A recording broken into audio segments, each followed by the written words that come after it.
નમસ્કાર, હું છું રાજ ભાસ્કર. સાધના સાપ્તાહિક દ્વારા આપ સૌનું હાર્દિક સ્વાગત છે.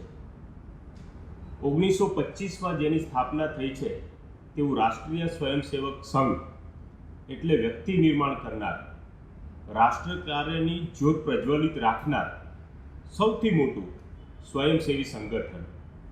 અને આ સંગઠનમાં રાષ્ટ્ર કાર્યમાં તેના સ્વયંસેવકો, કાર્યકર્તાઓ અને ખાસ કરીને પ્રચારકોનો સૌથી મોટો ફાળો રહ્યો હોય છે. સંઘના પ્રચારકો એ જ્યોતિપુંજ છે જેમણે રાષ્ટ્ર કાર્યની જ્યોત પ્રજ્વલિત રાખવામાં ખૂબ મોટો ફાળો આપ્યો છે.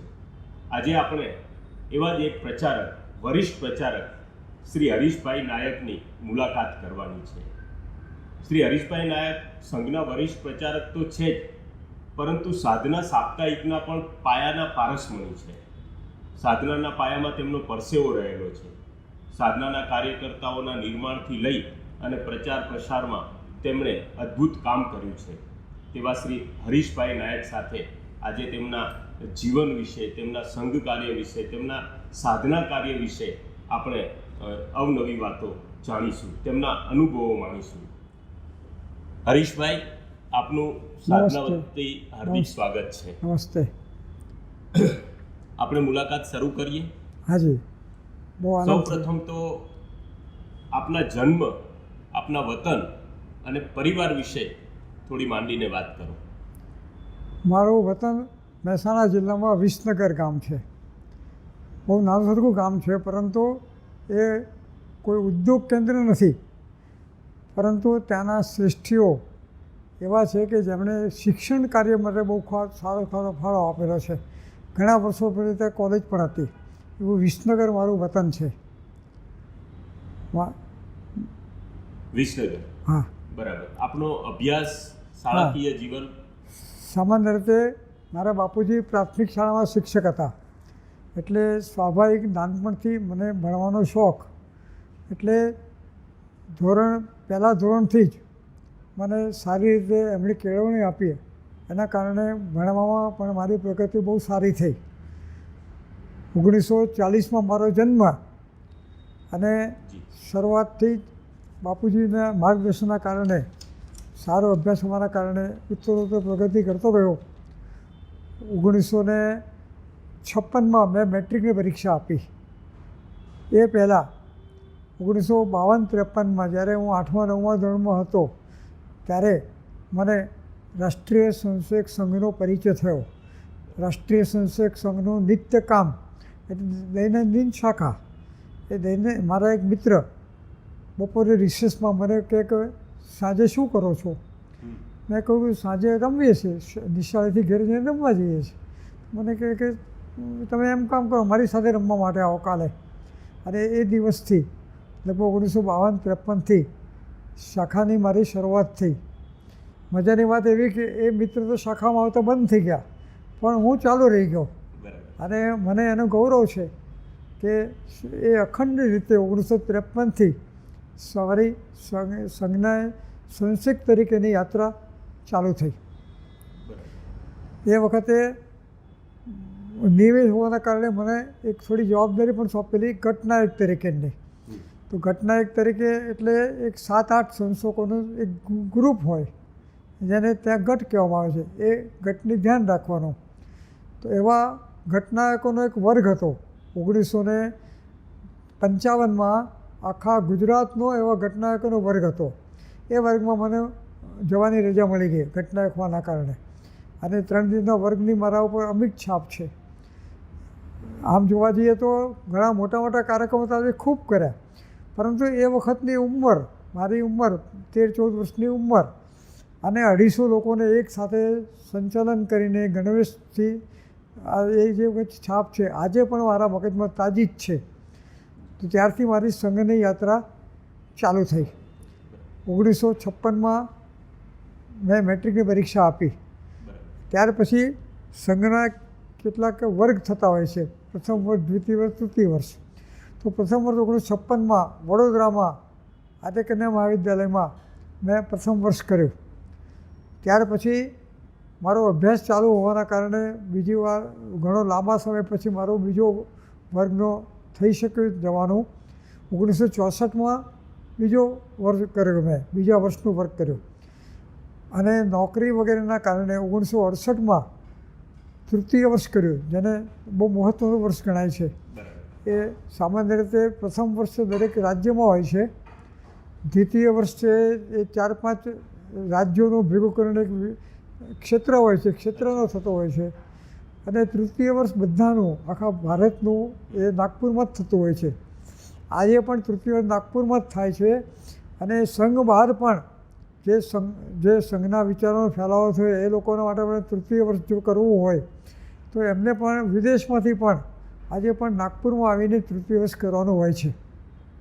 એ પ્રકારે 1968માં મારું તૃતીય વર્ષ થયું. 1956માં મેટ્રિકની પરીક્ષા આપ્યા પછી, ઇન્ટર સાયન્સ કર્યા પછી શરૂઆતથી બાપુજીએ મને એક સ્વપ્ન આપેલું કે એન્જિનિયર થવું. એટલે એન્જિનિયર થવા માટે મેં ડિપ્લોમા મિકેનિકલ એન્જિનિયરિંગ જોઈન કર્યું. એ માટે અમદાવાદમાં ગવર્મેન્ટ પોલિટેકનિક એમાં મારે રહેવાનું થયું. 1958માં એની અંદર હું ઇન્ટર સાયન્સ પાસ કર્યા પછી ડિપ્લોમા એન્જિનિયરિંગમાં જોઈન કર્યું. 58, 59, 60 ને 61 તો 62ની અંદર મેં મિકેનિકલ પાસ કર્યું અને એ વખતે એક વર્ષમાં ઇલેક્ટ્રિકલ થતું હતું. એટલે 1963માં ઇલેક્ટ્રિક એન્જિનિયરિંગ એટલે diploma in mechanical and electrical engineering મેં પાસ કર્યું. પણ અમારા એ વખતના પ્રચારક જે હતા માનનીય અનંતરાવજી કાળે, ખૂબ જ એનર્જેટિક, ચોકસાઈવાળા અને ખૂબ મહેનતુ, ડિસિપ્લિનના ખૂબ આગ્રહી, એમની મારા ઉપર એક અમિટ છાપ છે. એમના સહવાસના કારણે મને મનમાં થયું કે આવો પ્રચારક હું પણ થઉં તો કેવું સારું. એટલે આ દિનભરી દુનિયાનો કંઈ પણ વિચાર કરવાના બદલે એ તરફ મારું આકર્ષણ વધતું ગયું અને મેટ્રિક પછી ઇન્ટર સાયન્સ કર્યા પછી ડિપ્લોમા કરવા દરમિયાન મારા મનમાં વિચાર પાકો થતો ગયો કે મારે રાષ્ટ્રીય સંસ્કૃતિના પૂર્ણકાલીન કાર્યકર્તા એટલે પ્રચારક થવું છે. આ ધીમે ધીમે દ્રઢ થતો ગયો. એટલે 1963માં એ પાસ કર્યા પછી ઘરની આર્થિક પરિસ્થિતિ જે હતી એના કારણે મારે નોકરી કરવી પડી. શરૂઆતમાં નવસારીમાં ટેકનિકલ ઇન્સ્ટિટ્યૂટમાં હું લેક્ચરર તરીકે જોડાયો. 1963-64માં લેક્ચરર તરીકે જોડાયો. અત્યારના એક રાજ્યપાલ છે શ્રી મંગુભાઈ પટેલ, એ વખતે મારા વિદ્યાર્થી હતા ત્યાં એ નવસારી ટેકનિકલ ઇન્સ્ટિટ્યૂટમાં. પણ બહુ સારું હતું, એકદમ મજા આવતી. મને બાપુજી શિક્ષક એટલે મને પણ શિક્ષણ ક્ષેત્રમાં બહુ મજા આવતી હતી. પરંતુ આર્થિક પરિસ્થિતિ જે હતી એને કારણે મને લાગ્યું કે ફક્ત આ શિક્ષણ ક્ષેત્રમાં જવાથી ચાલશે નહીં. એટલે એ છોડીને 1964માં ગુજરાત ઇલેક્ટ્રિસિટી બોર્ડ, GEB જેને ટૂંકમાં કહેતા, ગુજરાત ઇલેક્ટ્રિસિટી બોર્ડમાં એન્જિનિયર તરીકે, જુનિયર એન્જિનિયર તરીકે હું જોઈન થયો અને 64થી 68 સુધી એ નોકરી મેં કરી. 1964માં દ્વિતીય વર્ષ કર્યા પછી 1968માં તૃતીય વર્ષ કર્યું મે મહિનામાં અને ડિસેમ્બર 1968થી હું સંઘનો પૂર્ણકાલીન કાર્યકર્તા એટલે પ્રચારક બન્યો. આ દરમિયાન આટલું મોડું થવાનું પણ કારણ એટલું કે ઘરની જવાબદારીઓ હતી. અમે 2 ભાઈ અને મારા ઘરે નાના ભાઈ બાપુજી. એટલે બાપુજી સામાન્ય પ્રાથમિક શાળાના શિક્ષક હતા. એટલે એ વખતે પ્રાથમિક શાળાનું જે ધોરણ હતું, પગાર ધોરણ બહુ ઓછું હતું. તમને આશ્ચર્ય થશે, એ વખતે એમનું જે ઇન્ક્રીમેન્ટ હતું, વાર્ષિક ઇન્ક્રીમેન્ટ, બાપુજી મને યાદ છે કે 8 આના ઇન્ક્રીમેન્ટ હતું. આજની દ્રષ્ટિએ 50 પૈસા. આજે તો કોઈ રૂપિયાને કોઈ ગણતું નથી, 5 રૂપિયાને કંઈ વસ્તુ આવતી નથી. એ વખતે એમનું વાર્ષિક ઇન્ક્રીમેન્ટ 50 પૈસા હતું, 8 આના હતું. એટલે 12 મહિને 6 રૂપિયા ઇન્ક્રીમેન્ટ થાય એમને. અને એવી પરિસ્થિતિમાં મારે બાપુજીને આર્થિક કારણે મારે થોડી નોકરી કરવી પડી અને નોકરી વગેરે કર્યા પછી 1967માં નાના ભાઈનું લગ્ન કરાવડાવ્યું. નાના ભાઈ સાથે વાતચીત કરીને લગ્ન કરાવડાવ્યું. 2 મહિનામાં લગ્ન થયું અને 1968માં સપ્ટેમ્બર મહિનામાં મારા બાને અને બાપુજીને આંખે ચશ્માવાળા બહુ વધારે નંબરના ચશ્મા હતા. એ વખતે એને કાળો મોતિયો કહેતા, પથ્થરીયો મોતિયો કહેતા. આજકાલની ભાષામાં કાળો મોતિયો કહે છે. તો એનું ઓપરેશન અહીં થતું નહોતું. તો ઓપરેશન માટે ઉત્તર પ્રદેશમાં જ્યાં હતું ત્યાં જવું પડ્યું અને ત્યાં જઈને એમનું ઓપરેશન કરાવ્યું. એ બધું પતાયા પછી ઘરની જવાબદારી પૂરી કર્યા પછી મેં બાપુજીને કહ્યું કે હવે હું સંઘનો પ્રચારક તરીકે નીકળું છું. એટલે બાપુજી એમાં કારણ કે બહુ શિક્ષિત હતા, બહુ લાંબી દ્રષ્ટિવાળા હતા અને ઉદાર મનના પણ હતા. આમ ડિસિપ્લિનના બહુ ઘરમાં ડિસિપ્લિન ખૂબ, પરંતુ મનના વિચારો બહુ ઉદાર. એટલે એના કારણે એમણે બહુ મને કંઈ ફોર્સ કર્યો નહીં.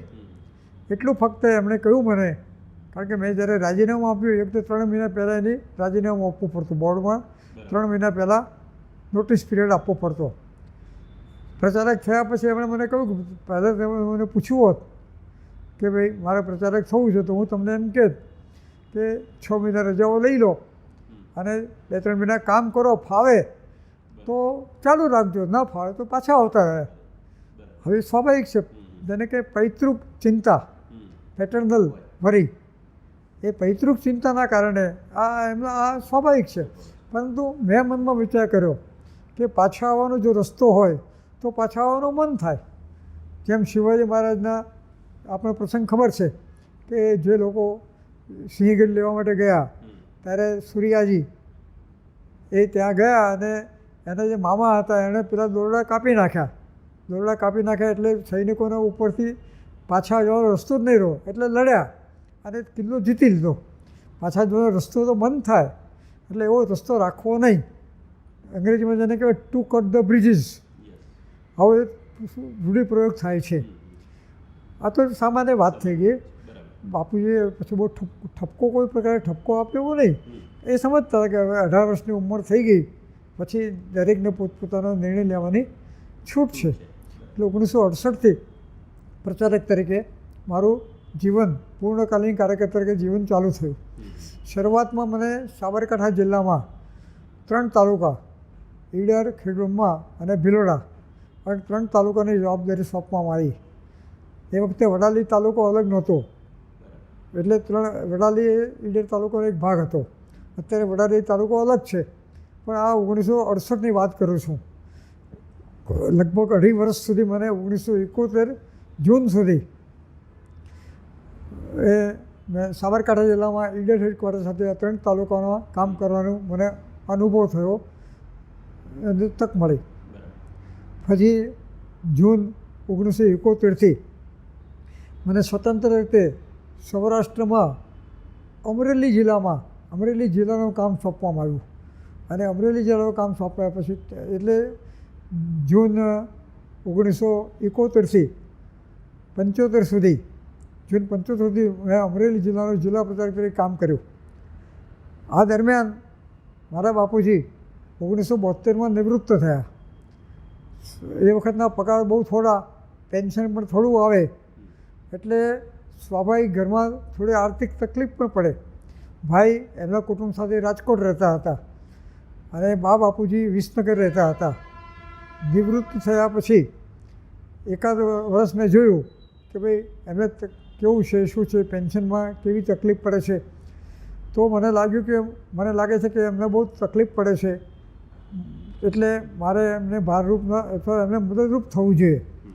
એટલે મેં વિચાર કર્યો કે ભાઈ તો પ્રચારક જીવન છોડી અને ફરીથી એમને એ પ્રકારે મદદરૂપ થવાય એટલા માટે વ્યવસાય કરવો. એટલે મેં 1974માં જૂનમાં એ વખતના જે પ્રાંત પ્રચારક હતા એમને કહ્યું કે ભાઈ આવી આર્થિક પરિસ્થિતિ છે, એના કારણે મારે પાછા જવાની ઈચ્છા છે. કલ્પના છે મૂળ આર્થિક પરિસ્થિતિના કારણે. એમણે મને પૂછ્યું, બહુ પ્રેક્ટિકલ વ્યક્તિ હતા, શ્રી કેશવરાવજી દેશમુખ, ખૂબ જ વ્યવહારિક રીતે વિચારનારા વ્યક્તિ હતા.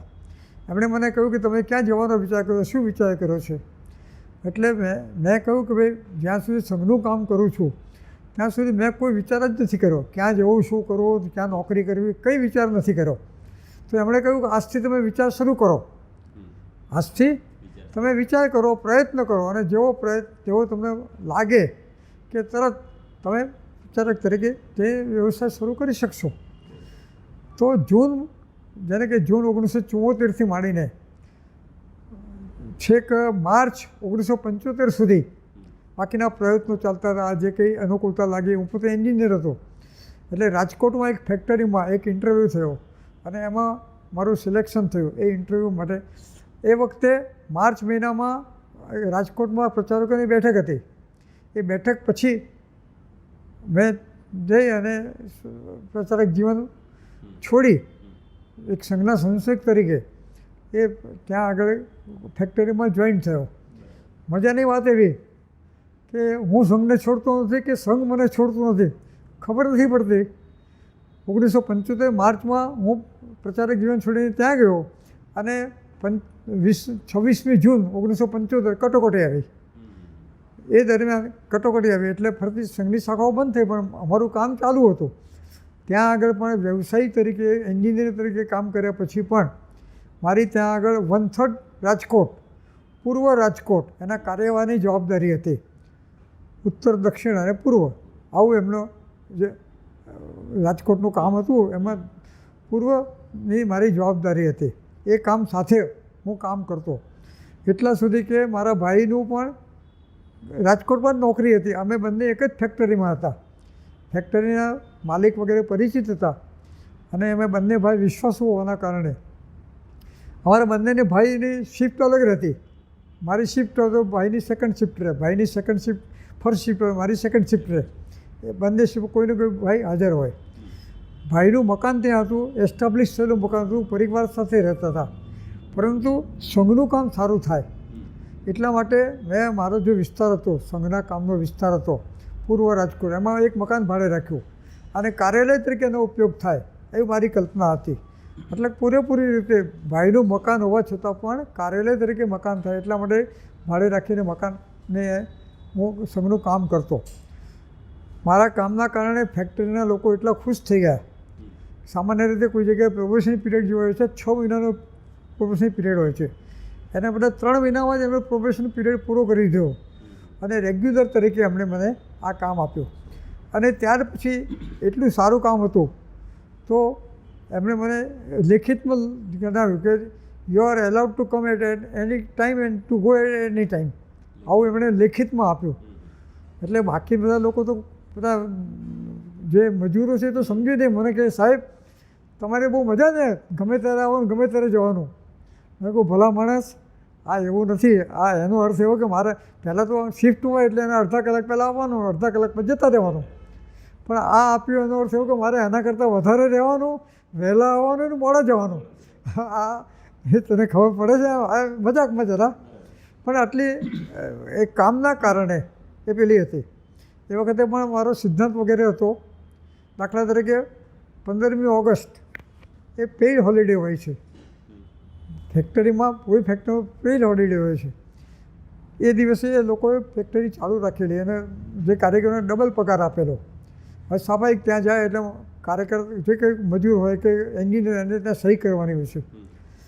મેં કહ્યું આગ્રહપૂર્વક કે ભાઈ આ 15મી ઓગસ્ટે પેઇડ હોલિડે છે એટલે હું સહી નહીં કરું, તમારે સહી વગર પગાર આપવો પડશે. તો ત્યાં એકાઉન્ટન્ટે મડાગાંઠ ઊભી કરી. એકાઉન્ટન્ટ કે સાહેબ સહી નથી કરી એટલે પગાર નહીં આપે, પગાર નહીં મળે. તો ફેક્ટરીને માલિકે કહ્યું ભાઈ આપણે સહીથી મતલબ છે કે કામથી મતલબ છે?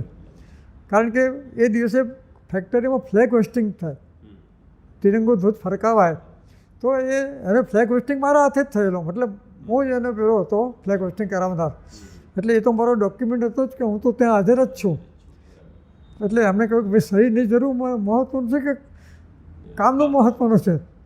મતલબ આટલા સારા સંબંધો હતા એના, ફેક્ટરી સાથેના સંબંધો સારા, સંઘ સાથેના સંબંધો હોવાના કારણે મારે બંનેમાં બહુ સરળતા રહેતી. એટલું ખરું કે કામ વધારે કરવું પડતું, સામાન્ય 8 કલાકના બદલે વધારે કામ કરવું પડતું. પણ મારી અનુકૂળતાએ સંઘનું કામ જરૂર પડે ત્યારે બેઠકમાં જઈ આવું, રાત્રે 9 થી 11 બેઠકમાં જઈ આવું, ફરતી 11, સાડા 11 ફેક્ટરી રાત્રે 11 સાડા 11 ફેક્ટરી પર જાઉં, 12 સાડા 12 પાછો આવું. મતલબ આ પ્રકારની મતલબ મૂળ સિન્સિયરિટી, આ સિન્સિયરિટીને કારણે એમનું આ કામ થયું. પરંતુ કટોકટી આવ્યા પછી જ્યારે બાઉબી જસપતની સરકાર ગઈ ત્યાર પછી જરા ધોંસ વધારે પડી. એટલે મારું અમરેલીમાં જે નામ હતું એના કારણે પોલીસની ધોંસ આવી. પોલીસે મારી ધરપકડ કરી અને DIRના કેસમાં મને એક વખત તો અમે સત્યાગ્રહ કરીને ડિસેમ્બર 1975માં સત્યાગ્રહ કરીને જેલમાં ગયા 15 દિવસ માટે. અને બીજી વખતે જુલાઈમાં મારી DIR નીચે ધરપકડ કરી. કારણ કે એ વખતે ગાંધીજીનું એક વાક્ય હતું, અન્યાય સહન કરવો એ પણ અન્યાયને પોષવા બરાબર છે. હવે એક વાગે એના બરાબર પેમ્ફલેટ છપાયેલા. આ પેમ્ફલેટ વખતે મારી એ વખતે જવાબદારી, હું નોકરી કરતો હતો, સંઘનું કામ કરતો હતો ત્યારે પણ અંડરગ્રાઉન્ડ જવાબદારી મારી હતી. કારણ કે સૌરાષ્ટ્રમાં જેટલું સાહિત્ય છે એ સાહિત્યની વહેંચણી કરવી. એટલે કચ્છ સુધી સૌરાષ્ટ્રના બધા પ્લસ કચ્છ આ બધાની અંદર અંડરગ્રાઉન્ડ સાહિત્ય પહોંચાડવું આ મારી જવાબદારી હતી. પોરબંદરમાં એક કાર્યકર્તા આ અંડરગ્રાઉન્ડ સાહિત્ય ચોંટાડતો પકડાઈ ગયો એટલે ખૂબ એને માર માર્યો એટલે એને ત્યાંના સ્થાનિક લોકોને નામ દીધા ને સ્થાનિક લોકોએ મારું નામ દીધું એટલે મને DIRના કેસમાં લઈ ગયા, ધરપકડ કરી. એ વખતની પરિસ્થિતિ એટલી બધી ખરાબ હતી કે રાજકોટમાં એક કેસ કર્યો મારા ઉપર, બીજો કેસ પોરબંદરમાં કર્યો. રાજકોટમાં કેસ કર્યો ત્યારે મને સૂચના આપવામાં આવી કે તમે જામીન ઉપર છૂટતા નહીં, તમે અંદર જ રહેજો, DIRના કેસમાં અંદર જ છૂટતા નહીં. બીજા કેસ માટે મને જ્યારે પોરબંદર લઈ ગયા ત્યારે પોરબંદરમાં થોડા દિવસ પછી કહ્યું કે તમે જામીન ઉપર છૂટો. પણ એ વખતે પરિસ્થિતિ એટલી બધી ખરાબ, કટોકટીની એટલી બધી બીક કે ત્યાંનો કોઈ વકીલ મારું વકીલાત પત્ર ભરવા તૈયાર નહીં. આટલી બધી ખરાબ પરિસ્થિતિ હતી. તો રાજકોટની જૂનાગઢથી સૂર્યકાંતભાઈ આચાર્ય એ વખતે કાર્ય કરતા હતા, વકીલાત કરતા હતા. એમનો આસિસ્ટન્ટ એક એ પોતે ત્યાંથી જૂનાગઢથી પોરબંદર આવ્યા, મારું વકીલાત પત્ર ભર્યું અને પછી જામીન ઉપર મને છોડ્યો. મજાની વાત એવી કે સરકારી તંત્ર કેવું ગરબડ ચાલે છે. તો જ્યારે મને જામીન પર છોડ્યો એટલે મને પોરબંદર જવાનું કહ્યું, હવે તમે છોડો, તમે જાઓ. હવે એને પેલા જેલરને ખબર નહીં કે ભાઈ મારા ઉપર બીજો કેસ પણ છે. એટલે મેં સામેથી કહ્યું કે ભાઈ તમે આ મતલબ હું તો જતો રહીશ, પેલા રાજકોટવાળા શું કરશે? એટલે પછી મને ફરીથી એમને ધ્યાનમાં વાત આવી ગઈ કે ક્યાં લેગિંગ છે. પછી રાજકોટ ગયો અને પછી જ્યારે પરિસ્થિતિ પેલી છે એ વખતે રાજકીય પરિસ્થિતિ કર્ણાવતીમાં આવી હતી કે સાધના સાપ્તાહિક એક અંક બહાર પડે અને એક જણ વિસામાં અંદર જાય. સાધના સાપ્તાહિકના એક કરતાં 4 ટ્રસ્ટીઓ અંદર ગયા. એ 4 ટ્રસ્ટીઓ રાજીનામા નવા 4 આવ્યા, એ લોકો પણ ફરતી વિસામાં ગયા. 13 લોકો એક તે વિસામાં ગયા. હવે એ લોકોએ એવી પોલિસી પ્રમાણે સરકારની સાપ્તાહિક ઉપર કોઈ પેલા નહોતા કરતા, પ્રતિબંધ નહોતા મૂકતા, પ્રેસને જપ્ત કરતા હતા. જે પ્રેસમાં છપાય તો આપણું સાધના મુદ્રણાને ટ્રસ્ટ હતું, એમાં આપણો સાધના છપાતું હતું. તો સાધના પ્રેસના કર્મચારીને એ લોકો લઈ જતા, વ્યવસ્થાપકને પન્નાલાલને લઈ ગયા, ટ્રસ્ટીને લઈ ગયા, મશીનમેનને પણ ઘણીવાર લઈ જતા. સામાન્ય કોઈ આવીને બેસીને વાત કરતું એને કોઈક વાર હેરાન કરતા. મજાની વાત એવી કે ત્યાં સાધના મુદ્રણાલય જે પ્રેસ છે એની બાજુમાં જ પોલીસ ચોકી, પરંતુ આપણા જે તેના મેનેજર હતા પન્નાલાલભાઈ, એનો પોલીસ ચોકી જોડે બહુ સારો સંબંધ. એટલે કંઈ પણ થવાનું હોય તો આપણને અગાઉથી ખબર પડી જાય, એટલે આપણે જેટલું બતાવવું એટલું બતાવી શકતા. એટલે લોકશાહી વિશેષક બહાર પડ્યો સાધનાનો, એ વખતે લોકશાહી વિશેષક બહાર પડ્યો. અને સેન્સરશીપ હતી, કડક સેન્સરશીપ હતી. કોઈ પણ વસ્તુ છાપ્યું હોય તો સેન્સરથી કરાવવી જ પડે. આપણે જે લોકશાહી અંક છાપ્યો એ સેન્સર નહીં કરાયો, કારણ કે લોકશાહી અંકમાં જે લોકસભામાં જે ભાષણો થયેલા એ ભાષણો બધા આપણે છાપ્યા. એમનો આગ્રહ હતો કે તમે સેન્સર કરાવો. આપણે કહ્યું, આપણી આર્ગ્યુમેન્ટ હતી કે તમે આ તો લોકસભામાં છે, ઓન પેપર છે, ઓન રેકોર્ડ છે, એને સેન્સર કરવાનું ક્યાં હોય? તો એના પર કેસ થયો. એક વખતે ચંદ્રકાંતભાઈ દરુ કરીને આપણા એક વકીલ હતા, તો એમને પણ એ લોકો વિસામાં લઈ ગયા. ચંદ્રકાંત દરુને બહુ બાહોશ વકીલ હતા. બીજા એક વકીલ હતા હરીશચંદ્રભાઈ પટેલ, એ વખતના. એમનો વિશેષતા હરીશચંદ્રભાઈને કે એ કોઈ પણ કેસ હાર્યા નથી, બધા કેસમાં જીતે, પણ સારા કેસ જ લે, જેન્યુઇન કેસ જ લે. તો લોકશાહી વિશેષાંક એક વખત હતો. હવે નક્કી થયું કે ભાઈ તમે આ વેચાણ કેવી રીતે કરવું. તો પોલીસ પકડવા માટે આવે, એમને ખબર હતી, એટલે મેનેજરે પન્નાલાલભાઈએ થોડાક અંકો એમને આપવા માટેના અંકો 200, 300, 500 અંકો મૂકી રાખ્યા. બાકીના અંકો ક્યાં, તો જે પોલીસ ઓફિસર બેઠો હતો એના નીચે ખાલી સીટ હતી, એમાં બધા બાકીના અંકો એ બેઠો અને બધા સર્ચ કરી દીધી. જેટલા અંકો હતા જપ્ત કર્યા. નક્કી હતો કે ભાઈ આટલા અંકો આપવા દો. અને આ પ્રકારે લોકશાહી વિશેષાંકની એટલે આવી પરિસ્થિતિ હતી. એટલે પ્રેસની કામ કર્યા પછી 1977માં હું ધારું છું ઇલેક્શન ડિક્લેર થયું. માર્ચ 1977માં ઇલેક્શન ડિક્લેર થયું, બરાબર ને. અને ઇન્દિરાબેન હારી ગયા. ત્યાર પછી મને એ પ્રેસના કામના બદલે સાધના સાપ્તાહિકનું કામ સોંપવામાં આવ્યું. સાધના સાપ્તાહિકનો પ્રચાર પ્રસાર વગેરે થાય. શરૂઆતમાં પ્રચાર પ્રસારની જવાબદારી સોંપવામાં આવી. એટલે એક તે સાધનાની જે ઓફિસ હતી એ અમદાવાદમાં રિલીફ સિનેમા પાસે સલાપસ રોડ ઉપર એક બહુ નાનું માળિયા જેવું જ કાર્યાલય હતું. એ કાર્યાલયમાં આપણું એ સાધનાની ઓફિસ હતી. શ્રી વિષ્ણુભાઈ પંડ્યા એ વખતે એના તંત્રી તરીકે હતા. એટલે સાધના સાપ્તાહિકની જવાબદારી 77 થી 78 હા 78 થી મળી. પણ એ પહેલા સાધના મુદ્રણાલયમાં કોઈ આપની જવાબદારી હતી? હા. એ ક્યારથી મળી હતી? શું જવાબદારી? હા, આમ જોવા જઈએ તો સાધનાનો મારો જે સંબંધ છે ક્યારથી શરૂ થયો અને કઈ રીતે તમે કોના દ્વારા એ જોવા જઈએ તો મેં હમણાં વાત કરી 1956માં મેં પ્રથમ વર્ષ કર્યું. ત્યારે બાપુજીનો ના હોવા છતાં કર્યું. એટલે એ વખતે જે શુલ્ક છે એ શુલ્ક કંઈ બાપુજી તો આપે નહીં, એમની ના હતી તો આપે નહીં. એટલે સ્થાનિક સંસ્થાઓ ભેગા મળીને 40 રૂપિયા એ વખતના 40 રૂપિયા મને ભેગા કરીને આપ્યા. વડોદરા એ વખતે વર્ગ હતો, તો વડોદરા વર્ગમાં જવાનું વિસનગરથી ટ્રેનનું ભાડું 3.5 રૂપિયા વિસનગરથી, અને 35 રૂપિયા શુલ્ક હતું એ વખતે. આખા 30 દિવસનું શુલ્ક 35 રૂપિયા. એટલે 35 રૂપિયા શુલ્ક ભરી દીધા પછી 3.5 રૂપિયા જવાના રહ્યા. આવવાના 3.5 રૂપિયા થાય એટલે કુલ 42 રૂપિયા થાય. મારી પાસે 40 રૂપિયા જ હતા. તો 2 રૂપિયા વખતના જે પ્રચારક મેં હમણાં વાત કરી માને અનંતરાવજી, એ અનંતરાવજીએ 2 રૂપિયા મને આપ્યા. હજુ 2 રૂપિયા મારે એમને આપવાના બાકી છે.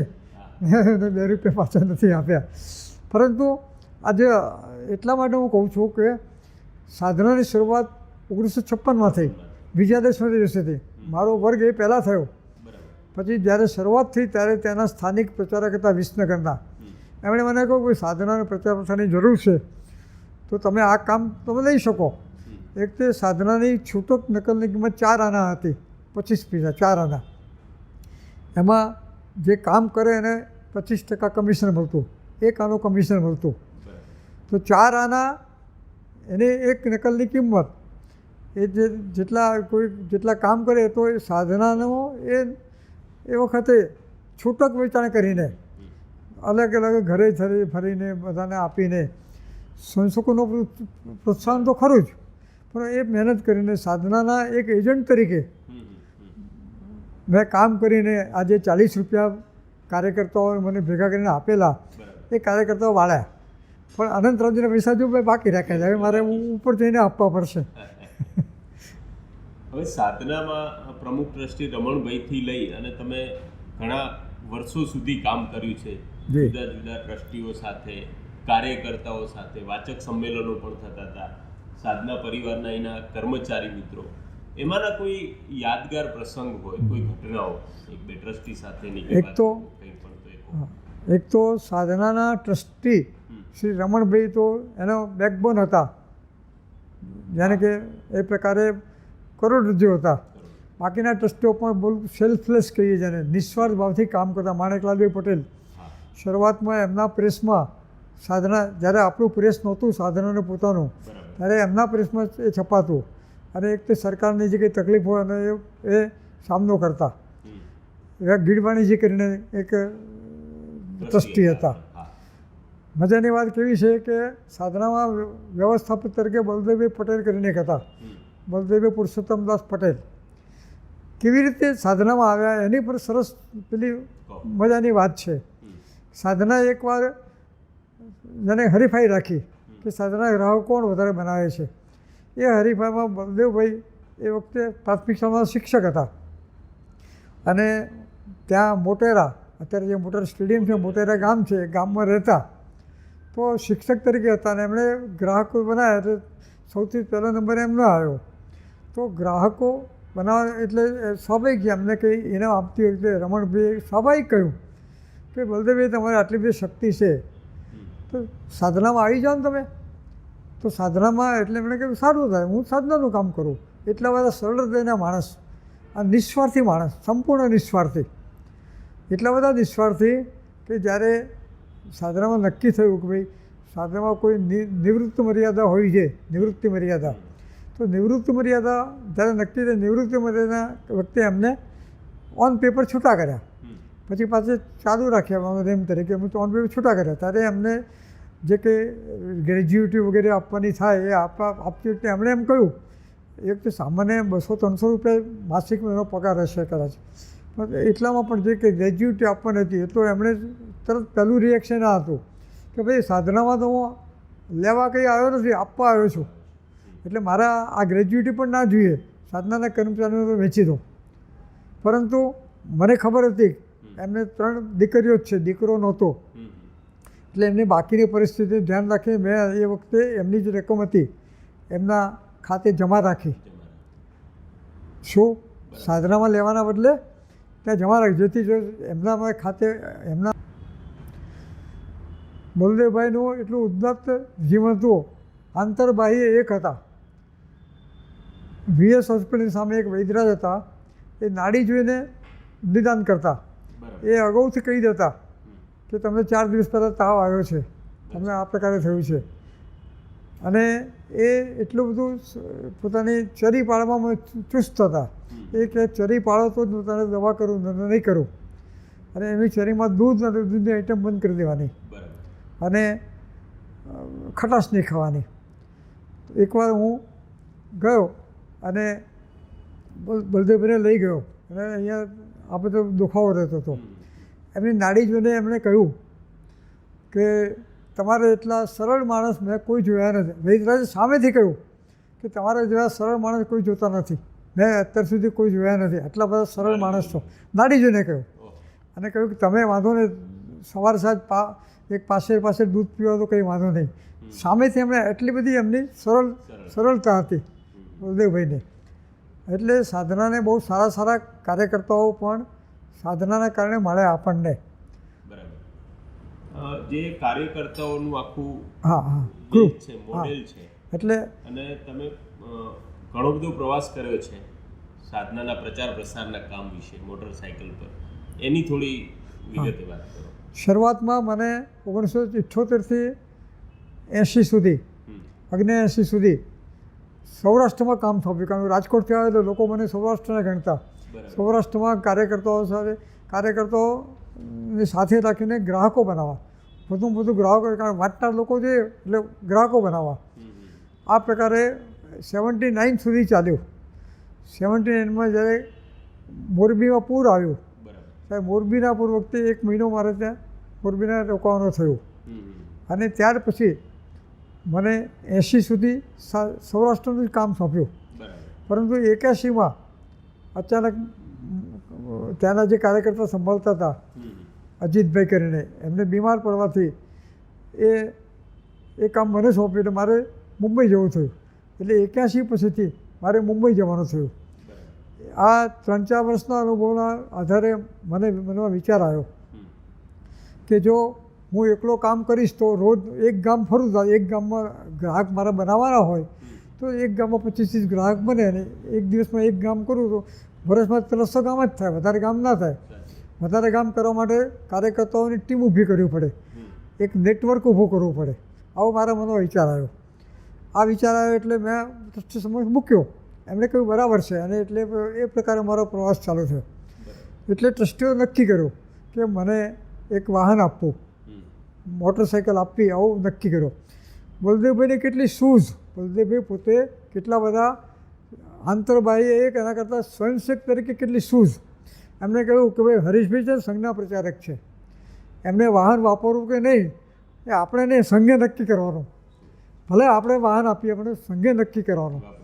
એટલે પછી સંઘને પૂછી લો કે એમને અમે વાહન આપવા માગીએ છીએ, આપીએ કે ના આપીએ.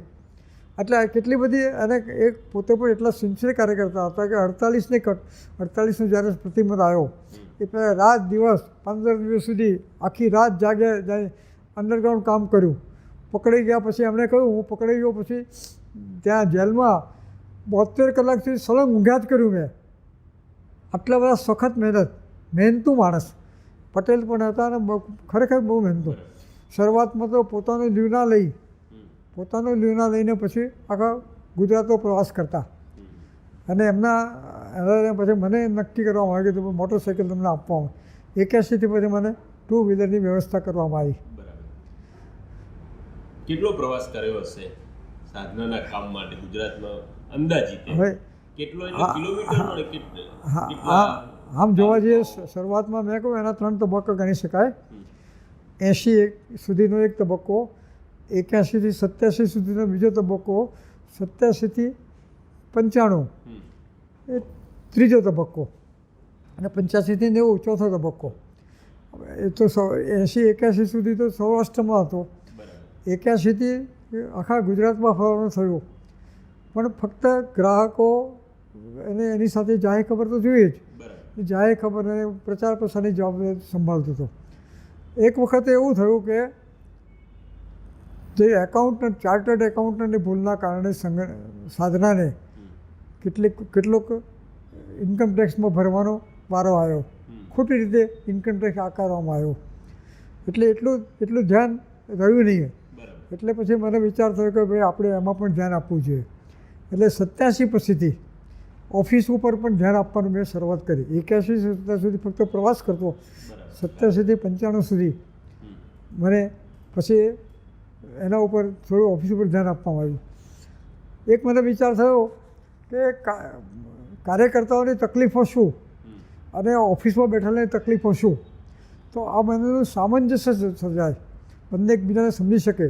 એટલે મારા મનમાં વિચાર આવ્યો કે કાર્યકર્તાઓના સંમેલન ઊભા કરવા. કાર્યકર્તાઓ ત્યાં આવે અને બેસે, વાતચીત કરે, આની સાથે ઇન્ટરેક્શન થાય, અને ઓફિસના લોકો ધરે. દાખલા તરીકે કોઈ કાર્યકર્તા એમ કે ભાઈ મને બંધ થતા ગ્રાહકોની યાદી મોકલી આપજો. હવે એક તો કોમ્પ્યુટર તો હતું નહીં, એટલે બધું લખીને ફરતી કરીને મોકલી આપવું પડે. એ ભાઈ એકવાર એ ભાઈ ખોવાઈ જાય તો બીજી વાર ફરતી લખવું પડે. શું આ ઓફિસના લોકોની તકલીફ. એની સાહેબ ઓફિસના લોકો કોઈ મને કહે પેલે પાવતીને આવે, પાવતી લઈને આવે, મને કહે જુઓ હરીશભાઈ આ કેવા અક્ષર કાઢ્યા છે, શું વાંચવું હવે કે વંચાતું નથી. શું તો મેં કહ્યું પણ એને ખબર ન હોય કે આ ચાલુ બસમાં કોઈની સાથે વાત કરતાં કોઈ લવાજમ આપ્યું હોય, ચાલુ બસમાં એને પાવતી ફાડી છે, હા એને ખબર ન હોય. એટલે આ કાર્યકર્તાઓની દૃષ્ટિથી એટલા માટે પછી સંમેલન ચાલુ કર્યા. અને સંમેલનના કારણે હું પછી જે જિલ્લા ઇન્ચાર્જ કાર્યકર્તાઓ નક્કી કર્યા. તો જિલ્લા ઇન્ચાર્જને હું કહેતો કે તમે એક દિવસ વહેલા આવી જાઓ, ઓફિસમાં આવો, અથવા એક દિવસ રોકાઓ. તમને ધ્યાનમાં આવે કે તમે જ્યારે લવાજમ મોકલાવો છો તો એ માણસને જ્યારે પાવતી બનાવ્યું હોય ત્યારે એનું એ નામ સરનામું 7 વખત લખવું પડતું. એ વખતે આ કોમ્પ્યુટર આ તો હતું ને, એટલે પાવતી બનાવે, કવર ઉપર નામ લખે, પછી લિસ્ટમાં મોકલાવે, પછી પ્રેસમાં મોકલાવે, અને પછી બીજા રેપર લખવા પડે, 1 મહિનાના રેપર લખવા પડે. 7 વખત નામ લખવું પડતું. એકનું એક નામ એ પેલા કાર્યકર્તાને ખબર ના પડે. પણ આ ઇન્ટરેક્શનના કારણે કાર્યકર્તાઓ એકબીજા, અને ઘણીવાર હું ઓફિસના કેટલાક કાર્યકર્તાઓને મારી સાથે પ્રવાસમાં પણ લઈ જતો. રજા હોય શનિવાર રવિવાર, મારી પાસે વાહન હતું, એટલે અરવિંદભાઈ શાહ છે, ધર્મેન્દ્રભાઈ છે, એવા બધા લોકોની જરૂર જેવી અનુકૂળતા છે એની અને તૈયારી, એટલે એમને પણ પ્રત્યક્ષ ધ્યાનમાં આવે કેવી રીતે વાત કરે. ટૂંકમાં 78થી લઈને છેક ક્યાં સુધી સાધનામાં સક્રિયપણે શું પ્રવાસ કર્યો, કાર્ય કર્યું? સાધનાનું કેટલા વર્ષનું જોડાણ? હા, કુલ બિલકુલ. જેને એકદમ એક્ટિવિટી 81થી 95 સુધી બરાબર સક્રિય રીતે પ્રવાસ કર્યો. અને મેં કોઈ 86-87થી ઓડિટ ઉપર, એટલે મતલબ ઓફિસ ઉપર ધ્યાન આપવા માંડ્યો. અને ઓફિસ પર ધ્યાન આપ્યા પછી ધીમે ધીમે, મતલબ મારે કંઈ કરવાનું ફક્ત ધ્યાન જ આપવાનું હતું. તો બંને કામ સંભાળવાનું છે, કાર્યકર્તાઓને સંભાળવાના, નવા કાર્યકર્તાઓ ઊભા પણ કરવાના, જાહેર ખબરનું કામ કરવાનું, ઓફિસનું કામ પણ સંભાળવાનું. પરંતુ વ્યવસ્થા એવી ગોઠવેલી.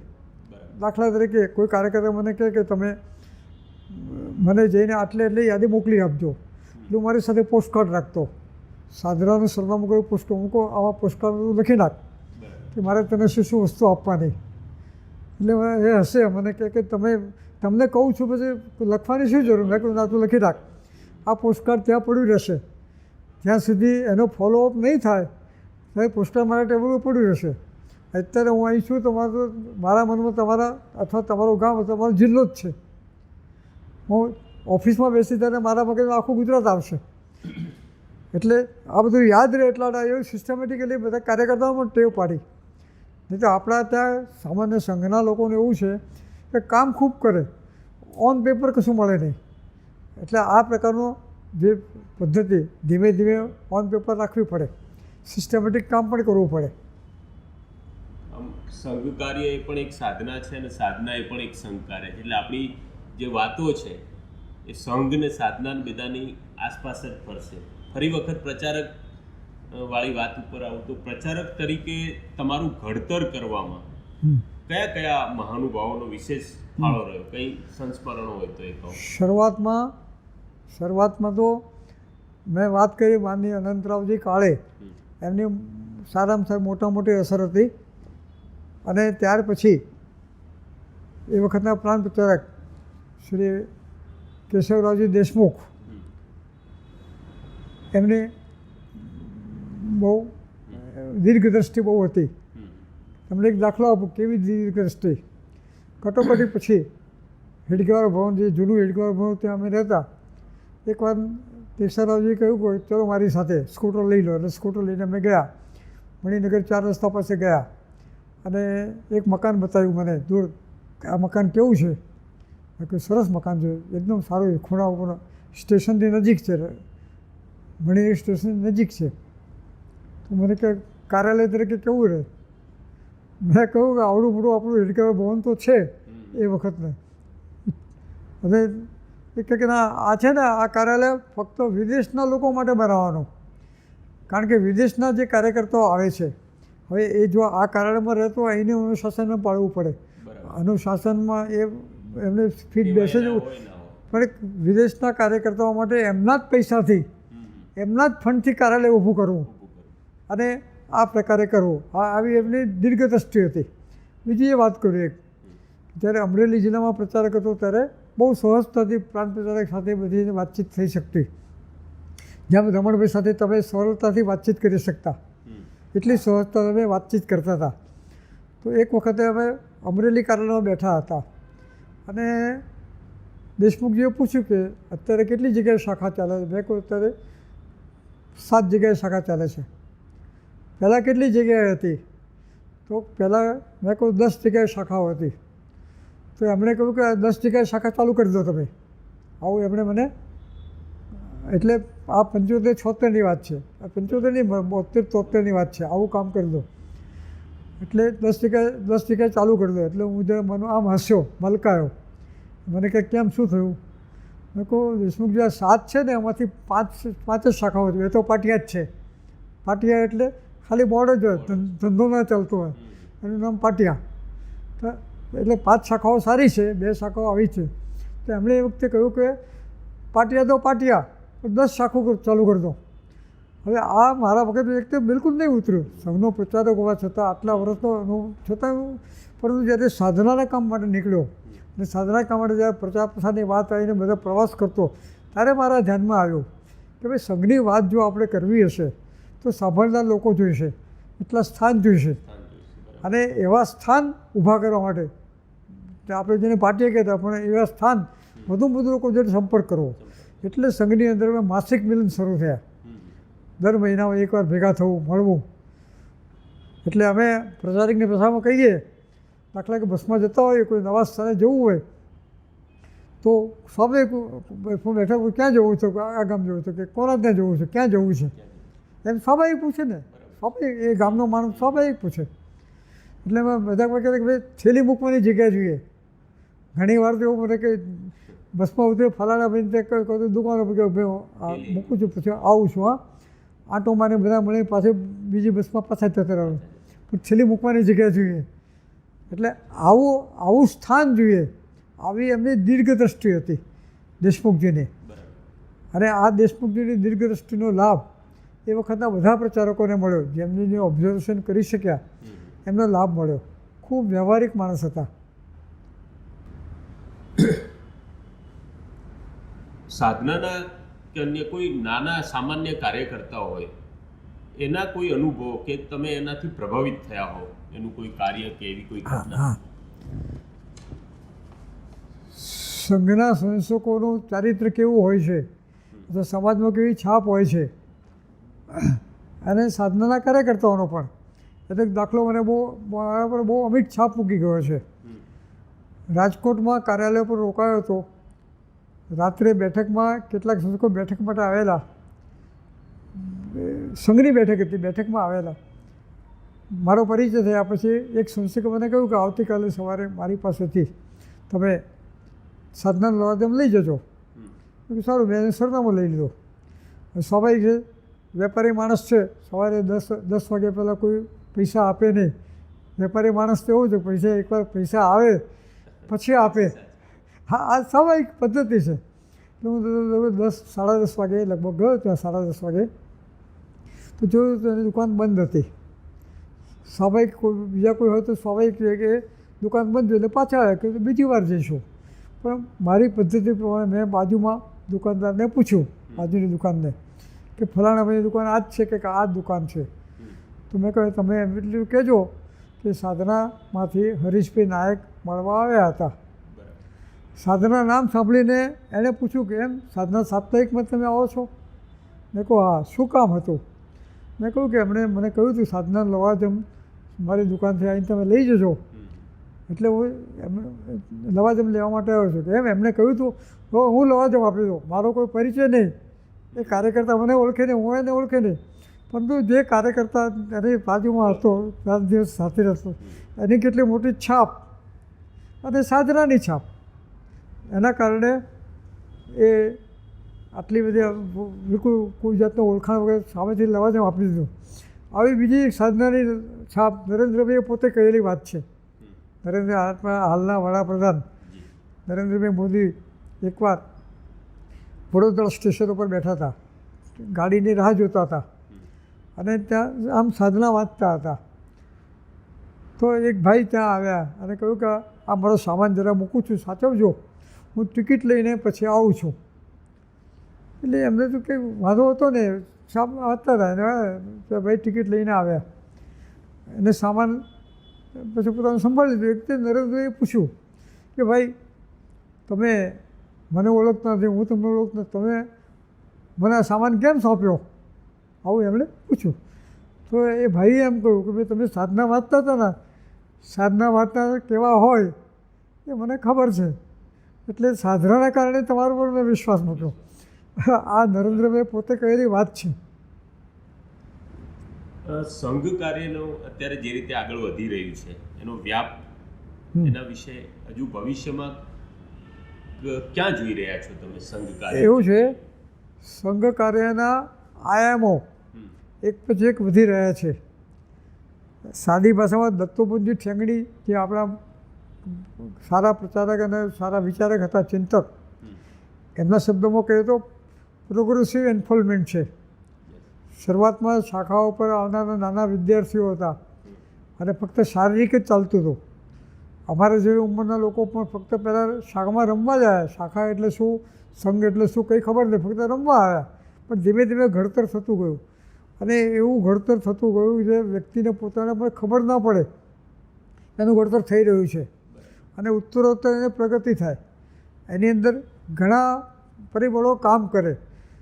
ફક્ત પ્રચારકો જ એ નહીં, પરંતુ સ્થાનિક કાર્યકર્તાઓ, અધિકારીઓ, સ્થાનિક જે એ લોકો પણ એની અંદર બહુ મોટો ફાળો હોય છે. કારણ કે એમનું પ્રત્યક્ષ જીવન કાર્યકર્તા જોતો હોય છે, કેટલી તકલીફમાં સંઘનું કામ કરતા હોય છે અને એના કારણે પ્રોગ્રેસિવ ડેવલપમેન્ટ.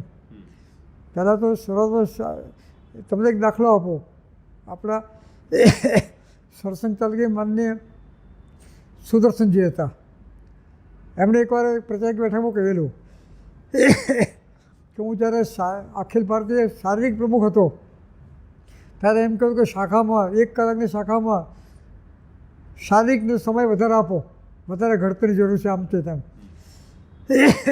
પછી જ્યારે હું અખિલ ભારતીય બૌદ્ધિક પ્રમુખ થયો ત્યારે હું કહેવા માંડ્યો કે ના, શારીરિકને બૌદ્ધિકને વધારે સમય આપો. એટલે કે બંનેની જરૂરત છે. એટલે પ્રોગ્રેસિવ અનફોલ્ડમેન્ટ, અને જેમ જેમ જરૂરત પડી એ રીતે બીજું પણ કહેતા. ગુરુજી એમ કહેતા ઘણીવાર કે સંઘના સંશોકો, સંઘ કશું નહીં કરે પણ સંઘના સંશોકો બધું કરશે. સંઘ પોતે કશું નહીં કરે, એનું કામ ફક્ત કાર્યકર્તાઓ ઘડતરનું જ કામ છે, પરંતુ સંઘના સંશોકો બધું કામ કરશે. અને હકીકતમાં આપણે જોઈ રહ્યા છીએ કે અલગ અલગ સંસ્થાઓ વગેરે કામ કરે છે. દરેક જગ્યાએ કોઈ પણ સંસ્થા શરૂઆત કરો તો શરૂઆત ફક્ત કોઈ સંસ્થાના મનમાં વિચાર આવ્યો કે ભાઈ મારે આ કામ કરવું. દાખલા વનવાસી વિસ્તાર વિચાર આવ્યો અને એ જગ્યાએ કામ શરૂ કર્યું અને કામ શરૂ કર્યા પછી જ્યારે એનો વિકાસ થયો ત્યાર પછી એને અખિલ ભારતીય સ્વરૂપ મળ્યું અને વનવાસી કલા આશ્રમની સ્થાપના થઈ. દરેક કાર્ય, વિદ્યા ભારતી, શિક્ષણનું કાર્ય, તો પણ આ બધું ધીમે ધીમે પ્રોગ્રેસિવ અનફોલ્ડમેન્ટ. એક દત્તોપંથનો સરસ દાખલો છે કે એટલે કાર્યકર્તાઓ કેવી રીતે ઘડતર થાય છે. એમણે પોતે પ્રચારક બેઠકમાં આપેલો દાખલો છે. મધ્યપ્રદેશમાં એ વખતે ભારતીય મજદૂર સંઘના કોઈ કાર્યકર્તાને ટિકિટ આપવામાં આવી અને એ ચૂંટાઈ આવ્યા. ત્યાર પછી એવું નક્કી થયું કે એમને મિનિસ્ટર બનાવવા. તો મિનિસ્ટર બનાવવા માટે એને મંજૂરી જોઈએ. તો જ્યારે એપ્રોચ કર્યો એમણે કહ્યું ભાઈ હું મજદૂર સંઘનો કાર્યકર્તા પહેલો છું, ભાજપનો ધારાસભ્ય છું પણ પહેલાં મજદૂર સંઘનો કાર્યકર્તા છું, માટે મજદૂર સંઘના કાર્યકર્તા તરીકે મારી ફરજ છે કે મારે પહેલાં દત્તોપંથને પૂછવું પડે. તો દત્તોપંથને પૂછી લો, એ આ પડશે તો હું કહીશ. યોગાનોગી એ વખતે જે બેઠક ચાલતી નાગપુરમાં, આ તો મધ્યપ્રદેશમાં હતા, એટલે પેલા કાર્યકર્તા નાગપુર આવ્યા. નાગપુર આવીને દત્તોપંથને બાકીના વિરામ સમયમાં મળ્યા, જે કે બેઠકના સમયમાં ને બાકીના વિરામ સમયમાં મળ્યા અને કહ્યું કે આવું અમારી ઈચ્છા છે, કલ્પના છે કે આપના કાર્યકર્તા છે એમને મંત્રી બનાવવા. દત્તોપંથ પણ હોશિયાર હતા અને બધી રીતે એમને ખબર હતી. એટલે એમણે કહ્યું સારું, પણ તમે એમને પૂછ્યું કે આ પૂછ્યું, એમણે શું કહ્યું? તો એમણે કહ્યું કે દત્તોપંથજી કહેશે તો દત્તોપંથે પૂછી લો, એ કહેશે તો હું થઈશ. એવું ચોક્કસ કહ્યું? સારું. તો કે હું ના પાડું છું, નહીં થયું. તો પેલાને શોક લાગ્યો એકદમ કે પોતાના કાર્યકર્તા મંત્રી થાય છે, મિનિસ્ટર થાય છે, અને ના પાડવાની કેવી રીતે વાત થાય? પણ ના પાડી અને એટલે સામે હવે ના પાડી એટલે પેલો તો નહોતો થવાનો. એટલે અને મનમાં એવું થયું કે હવે ના પાડી એટલે પેલા જે મજદૂર એને મનમાં ખોટું લાગશે, એટલે મળવા નહીં ગયા, મળવા પણ નહીં ગયા અને પેલો ગયા. પણ આ તો બંનેને ખબર હતી. મતલબ કે કાર્યકર્તાનું ઘડતર અધિકારીઓ દ્વારા, કાર્યકર્તાઓ દ્વારા, સ્થાનિક જે સંસ્થકો છે એમના દ્વારા કેટલું થતું હોય છે એ પરોક્ષ રીતે ઘડતર થતું હોય છે. અને એ પ્રકારે પણ જેની રિસેપ્શનની તૈયારી હોય, કારણ કે શિક્ષક તો બધાને એક સરખું શીખવાડે, બધાના માર્ક સરખા નથી આવતા. તો એ પ્રકારે જેનું જેવું રિસેપ્ટિવિટી એ પ્રકારે એનું કામ, એનું ડેવલપમેન્ટ થતું હોય છે. આપે હમણાં બૌદ્ધિક અને શારીરિકની વાત કરી. સંઘ શિક્ષા વર્ગમાં આપ કયા વિષયો લેતા? હા, શરૂઆતમાં મારો વિષય યોગચાપ એટલે લેઝિમ, આ છાદીમાં જે કહે લેઝિમ એ વિષય રહેતો હતો. અને દંડયુદ્ધ, એકબીજા સાથે સામસામે લાકડી દંડ કહેવાય, દંડ લઈને એકબીજા સાથે પ્રહાર કરવાનો, કેમ રોકવાના, આ તે એ પ્રકારે હતો. મને યાદ આવે છે કે 1956માં જ્યારે પ્રથમ વર્ષમાં હતો ત્યારે પરમ પૂજ્ય ગુરુજી માધવરાવ સદાશિવરાવ ગોરવલકર એમનો સંસ્કૃતનો 2-3 દિવસનો પ્રવાસ હતો. એ વખતે ત્યાં આવેલા અને ત્યાં એમને મેદાનમાં ફરતા ફરતા જોયું કે એક શિક્ષક બરાબર શીખવાડતા નથી, તો એની પાસે ગયા, દંડ લઈ લીધો અને સંશિક્ષકને કીધું તું રોટ લઈ લે.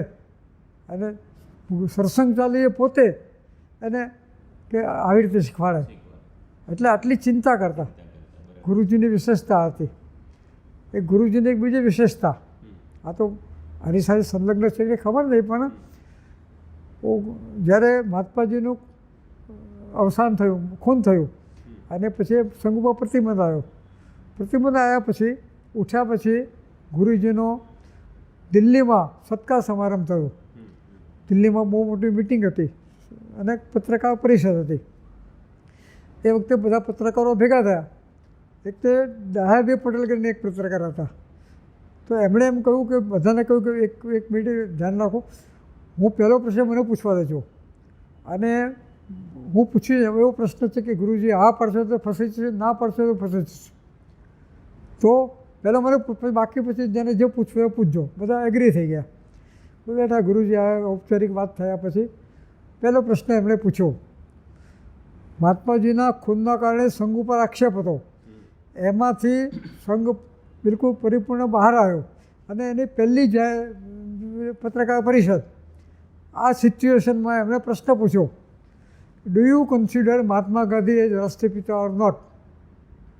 Do you consider Mahatma Gandhi as રાષ્ટ્રપિતા ઓર નોટ? તમે ગાંધીજીને રાષ્ટ્રપિતા માનો છો કે નહીં? ગુરુજી એક સેકન્ડ પર અટક્યા વગર, સહેજે થોથવાયા વગર તો નહીં, એક સેકન્ડ પર અટક્યા વગર એમને કહેતો જવાબ આપ્યો, no son can be father of his mother. No son can be father of. Gandhiji ગમે એટલા મારે, પરંતુ આ રાષ્ટ્રના તો પુત્ર છે, એટલે રાષ્ટ્રપિતા કદી થઈ ના શકે. અને બધા પત્રકારો એટલા ખુશ થઈ ગયા, વિદેશી પત્રકારો પણ એકદમ ઝૂમી ઉઠ્યા. આવું ગાંધીજી આપણે ગુરુજીની પોતાની આવી ઇન્ટેલિજન્સી હતી. આપણે હમણાં બાયપાસનું ઓપરેશન કરાવ્યું છે, એ વખતની તમારી મનસ્થિતિ, એના વિશે કંઈક એકદમ જુદો જ પ્રશ્ન છે, જુદા લેવલ પરનો, પણ બહુ જાણવું છે, કારણ કે તમે બહુ હંમેશા આનંદમાં જ રહેતા હો છો, માર્ગદર્શન આપતા હો છો, પણ એ વખતની બીમારી વખતની સ્થિતિ જાણવી છે. એમાં મારા ઘડતરનો જે કહ્યું અનંતરાવજી કાળેનો ફાળો બહુ મોટો હતો. કંઈક વાતચીત કરતાં અનંતરાવજી એકવાર વાતચીતમાં કહેલું, એ પહેલાં એક નાનો પ્રસંગ, મજાકનો પ્રસંગ કહી દઉં. બાબા સાહેબ આપટે સૌથી પહેલાં પ્રચારક હતા. આપણી સાધનામાં એની સિરીઝ પણ આવી ગઈ બાબા સાહેબ આપટેની. તો કોકે એક વખતે એમને કહ્યું, એના પ્રવાસ દરમિયાન કોકે કહ્યું કે બાબા સાહેબ માનો કે તમારા સ્વપ્નનું ભારત થઈ જાય અને આખું ભારત થઈ તો પછી શું કરશો તમે? આવું એમણે કોઈ એવું પૂછ્યું. એટલે એમણે કહ્યું કે ભાઈ ऐसा करेंगे, नागपुर में जाऊंगा और बहुत बड़ा मंडप सजाऊंगा, सभी प्रचारकों को वहाँ बुलाऊंगा और सभी की शादी करवा दूंगा. શું આ તો એમને મજાકની વાત કરતી હતી. અનંતરાવજીનું જે કહા તો એકવાર વાતચીતમાં કોઈ પ્રચારક એટલે શું, તો પ્રચારક તો સ્થિતપ્રજ્ઞ હોવો જોઈએ, અલિપ્ત હોવો જોઈએ. એની જ્યારે શરીર ચાલતું ન હોય ત્યારે એ હિમાલયમાં જાય અને શરીર પર પડી રહે. આ એમનો મુદ્રાલેખ.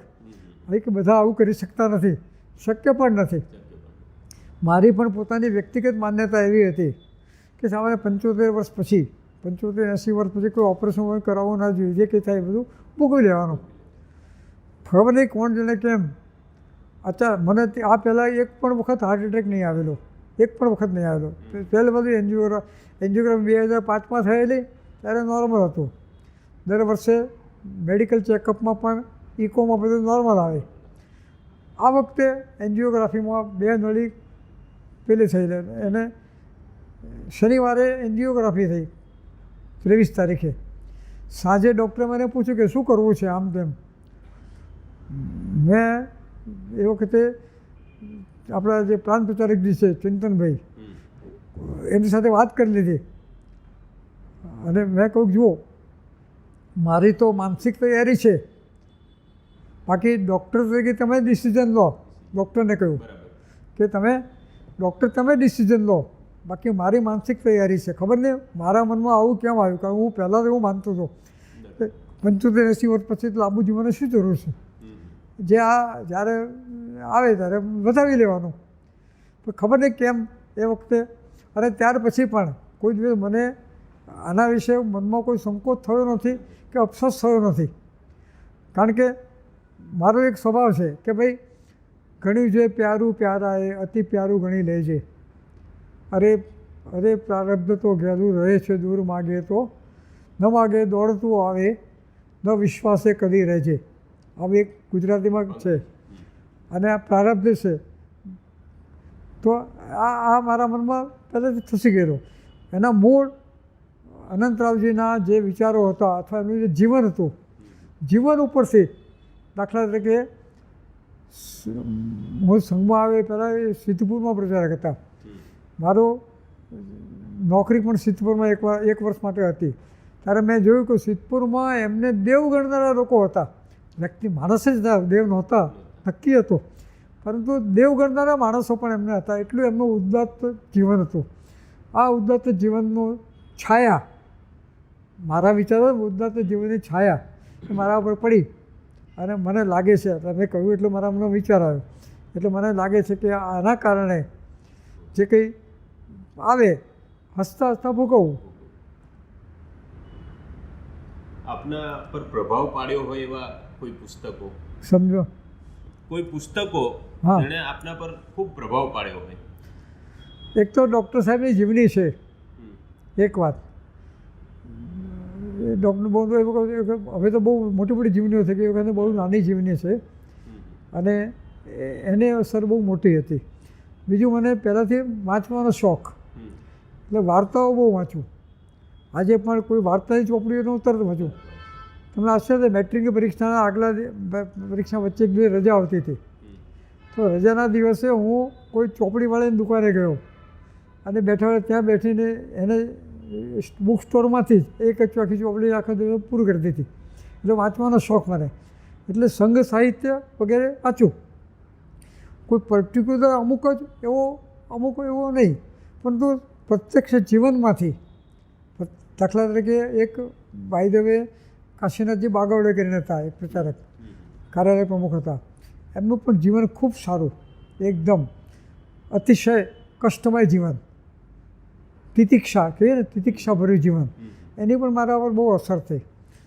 કેવું કે દાખલા કે ઘણીવાર એમના કોઈ કુટુંબના લોકો મુંબઈ રહેતા, થાણામાં રહેતા. કોઈ વાર જવાનું થાય તો ઘણીવાર હું એમની સાથે જઉં. મારે તો એમના કેરટેકર તરીકે જવાનું હોય, એમનું ધ્યાન રાખવા માટે કેરટેકર તરીકે જવાનું હોય, પણ હું અનુભવ કરું રસ્તામાં મારું ધ્યાન રાખતા, ટ્રેનમાં મુસાફરી મારું ધ્યાન રાખતા. પોતે ચા નહીં પીતા, પણ મેં ચા પીધી કે નહીં એ ચિંતા કરતા. પણ આ એમનું તિતિક્ષાભર્યું જીવન હતું. કદાચ તમને ખબર હશે કે આપણા હાલના સરસંઘચાલક મોહનરાવજી ભાગવત, એમણે પોતે એક પ્રસંગ કહેલો છે. એકવાર એક ગોધરાથી આવતા હતા ગાડીમાં, વચ્ચે એક જગ્યાએ ગાડી ઊભી રાખી, ઊભા ઠેરો, નીચે ઉતર્યા, થોડુંક આમ એક 100-200 ડગલા ચાલ્યા એટલે પછી પાછા આવ્યા.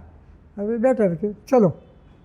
સામાન્ય એવું હોય કે આ કોઈ વચ્ચે ઊભા રાખો, પેશાબ પાણી માટે જવાનું થાય, આવું કંઈ નહીં ઉતર્યા. પછી કોઈ પૂછ્યું ને, પછી એમણે સામેથી કહ્યું કે મેરે મનમાં વિચાર આવ્યા. એ વખતે અનંતરાવ કાળે મેં જે કહ્યું એ, અને ભાગવતજીના બાપુજી મધુકરરાવ ભાગવત એ પ્રાંત પ્રચારક હતા અને અનંતરાવજી વિભાગ પ્રચારક હતા.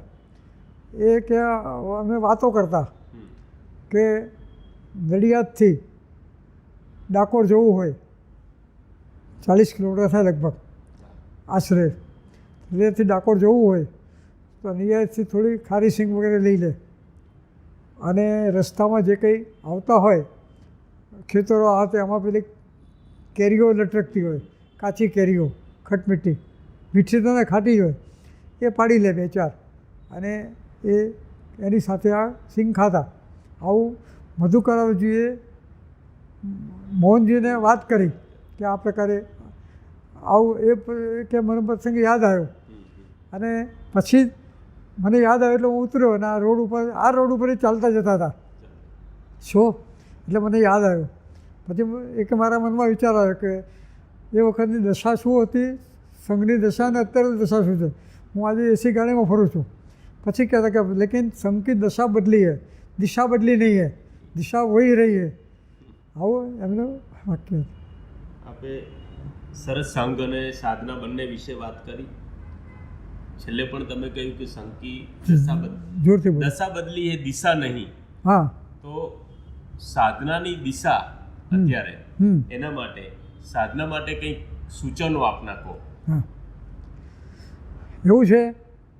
હું પોતે સાયન્સનો વિદ્યાર્થી છું, એન્જિનિયરિંગ મારો વિષય છે, એટલે જર્નાલિઝમ એ મારા મનમાં કોઈ વિષય પણ નથી ને સ્વભાવ પણ નથી છું. એટલે અને શરૂઆતથી જ જ્યારથી આ મારો 81થી માંડીને 99 સુધી સાધનામાં હતો. પરંતુ સાધના એક બહુ સારી વાત છે કે તેનો તંત્રી વિભાગ છે સ્વતંત્ર રહ્યો છે. તંત્રી વિભાગ ઉપર કોઈ સાધનાના કોઈ ટ્રસ્ટીઓની પણ છાપ નથી, મતલબ કે દબાણ નથી. આજે ટ્રસ્ટીઓ હા એટલું એની પોલિસી નક્કી છે કે સમાજના હિતમાં જે હોય એ જ વિચારવું, એ જ લખવું અને એના ઉપર જ કોમેન્ટ કરવી. સારી વાતને એપ્રિશિએટ કરવી, સારી વાતના યોગ્ય રીતે રજૂ કરવી એક, અને ખોટી વાત હોય કોઈ પણ જાતની ગભરાયા વગર, ચિંતા કર્યા વગર, પોતાના લોકો હોય તો પણ એને એમાં પાછી પાની નહીં કરવી. આવી સાધનાની પોલિસી અત્યાર સુધી રહી છે. મને લાગે છે કે આ પોલિસી એકદમ બહુ સારી છે. અત્યાર સુધી જે રહી છે પોલિસી એ ભવિષ્યમાં પણ એ પોલિસી ચાલુ રહે. ભલે શાસન બદલાયું એટલે કેટલીક વાર કેટલીક બાબતો આપણે અમુક વસ્તુઓ સારી વસ્તુઓ તો શાસનના વખાણ કરવા પડે. 1995 સુધી તો સાધના વિરોધ પક્ષ તરીકે જ ગણાતું.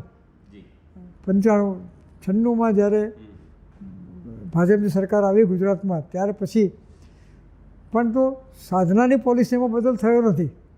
સાધનાની પોલિસી સાચી વસ્તુ જ કરવાની, કહેવાની.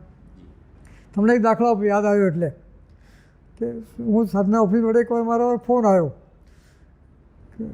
કોંગ્રેસ કાર્યાલય ઉપરથી, કોંગ્રેસ મુખ્ય કાર્યાલય ઉપર ફોન આવ્યો કે અમારો લવાજમ પૂરું થાય છે, હવે બંધ નહીં કરતા. કારણ કે એ વખતે 1 તારીખે પૂરું થતું લવાજમ. એમને લવાજમ ભરવાનું થોડું મોડું થયું હશે કે હવે આજકાલમાં લવાજમ ભરી દઈશું, અમારું સાધના બંધ નહીં કરતા. એટલે કેટલા રસપૂર્વક, ભલે વિરોધ માટે, પણ સાધના શું લખે છે, સાધનાનો શું વ્યૂ છે, એ કોંગ્રેસના કાર્યાલયમાં પણ લોકો વ્યવસ્થિત રીતે એનો સ્ટડી કરતા. અને આટલો સ્ટડી કર્યો આ પ્રકારનો, અને સાધનાને પણ એવા સારા જેને કે ક્ષમતાવાળા એવા તંત્રીઓ, સહકાર્યકર્તાઓ, બાકી બધા લોકો મળ્યા છે. અને તંત્રી વિભાગ આ રીતે સ્વતંત્ર રીતે વિચાર કરે અને કામ કરે છે. બહુ આનંદની અને ગૌરવની વાત છે. અંતે સૌ કાર્યકર્તાઓને આપનો સંદેશ. હવે એવું છે કે હું એટલો મોટો માણસ તો છું નહીં કે કોઈને કંઈ સંદેશ આપવો. ગુરુ મંત્ર આપવાનો જો તો મારી કોઈ ક્ષમતા નથી.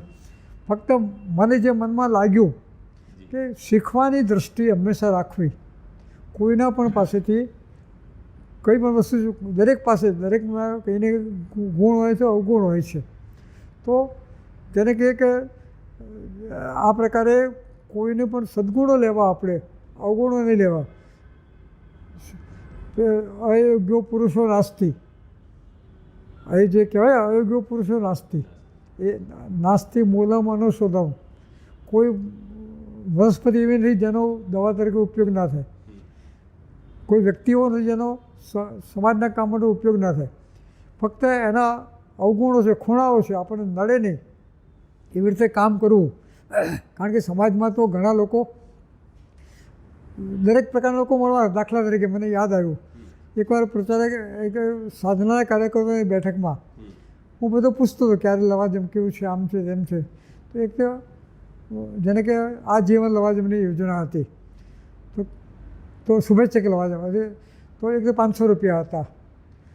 તો એક કાર્યકર્તાએ મને કહ્યું મજાકમાં, મને કહે કે હરીશભાઈ, આ 500 રૂપિયા લેવા જઈએ ને ત્યારે 1000 રૂપિયાનું સાંભળવું પડે છે. શું? તો મેં કહ્યું આપણે 2000નું સાંભળવું અને 1000 રૂપિયા લેવા. શું? પણ આ તો જેવો સામાન્ય કાર્યકર, પણ સામાન્ય કાર્યકર્તાનો અનુભવ સાચો વાત છે. ઘણીવાર એવું બને છે કે ઘણીવાર બધું સંભળાય, ઘણીવાર બને છે કે આપણી ભૂલ ન આવે. આજકાલ સાધના બધાને સમયસર મળતું નથી. સાધનાનો કોઈ વાંક નથી. સાધના તો એ દિવસે પર્ટિક્યુલર દિવસ સમયે પોસ્ટ કરી દે છે.